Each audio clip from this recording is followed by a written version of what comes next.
ওমানে সম্প্রতি প্রবাসীদের বিরুদ্ধে আইনি ব্যবস্থা এবং গ্রেপ্তারের বেশ কিছু ঘটনা ঘটেছে। তবে আপনার উল্লেখ করা নির্দিষ্ট 10 প্রবাসী গ্রেপ্তার এর বিষয়টি মূলত ওমানের মুসান্দাম এবং মাস্কাট অঞ্চলের পৃথক দুটি ঘটনার পরিপ্রেক্ষিতে আলোচনায় আসতে পারে। ফেব্রুয়ারি 2026-এর বর্তমান পরিস্থিতি অনুযায়ী বিস্তারিত তথ্য নিচে দেওয়া হলো। ওমানে প্রবাসী গ্রেপ্তারের সাম্প্রতিক কারণসমূহ।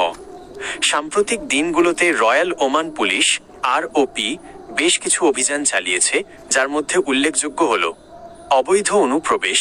2 ফেব্রুয়ারি 2026 তারিখে ওমানের মুসান্দাম গভর্নরেটের উইলায়াত অফ ডাবা এলাকা দিয়ে অবৈধভাবে প্রবেশকালে 9 জন এশীয় নাগরিককে গ্রেপ্তার করা হয়েছে।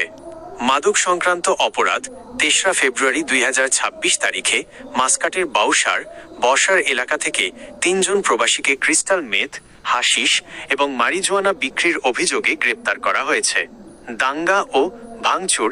জানুয়ারির মাঝামাঝি সময়ে ওমান আদালত 59 জন প্রবাসীকে দাঙ্গা, ভাঙচুর এবং উস্কানি দেওয়ার অভিযোগে জেল ও আজীবন নির্বাসনের ডিপোর্টেশন দণ্ড দিয়েছেন।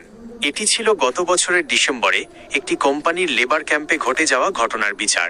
ট্রাফিক আইন লঙ্ঘন, বেপরোয়া গাড়ি চালানো এবং জননিরাপত্তা বিঘ্নিত করার ভিডিও সামাজিক যোগাযোগ মাধ্যমে ছড়িয়ে পড়ায় বেশ কিছু এশীয় প্রবাসীকে আটক করা হয়েছে। প্রবাসীদের জন্য জরুরি সতর্কতা। ওমান সরকার বর্তমানে শ্রম আইন এবং সাইবার আইন বাস্তবায়নে বেশ কঠোর। মামলার হাত থেকে বাঁচতে প্রবাসীদের নিচের বিষয়গুলোতে সচেতন থাকতে বলা হয়েছে। 1.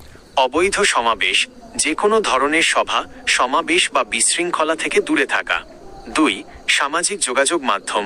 ইন্টারনেটে কোনো উস্কানিমূলক তথ্য বা দেশের ভাবমূর্তি ক্ষুণ্ণ হয় এমন কিছু পোস্ট না করা। 3. কাগজপত্রের বৈধতা, পাসপোর্ট এবং রেসিডেন্স কার্ড ID সবসময় সাথে রাখা এবং মেয়াদের দিকে খেয়াল রাখা। আমি কি আপনাকে ওমানের নতুন শ্রম আইন বা ভিসা সংক্রান্ত কোনো নির্দিষ্ট তথ্য দিয়ে সাহায্য করতে পারি?